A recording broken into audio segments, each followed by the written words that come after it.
Cindy பூனையின் புதிய உலகம். Cindy ஒரு சிறிய கருப்பு பூனை.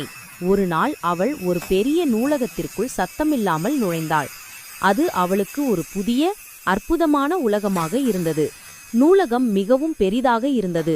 புத்தக அலமாரிகள் வானத்தை தொடுவது போல் மிக உயரமாக இருந்தன. சிண்டி இந்த புத்தகங்களின் வாசனை அவளுக்கு பிடித்திருந்தது.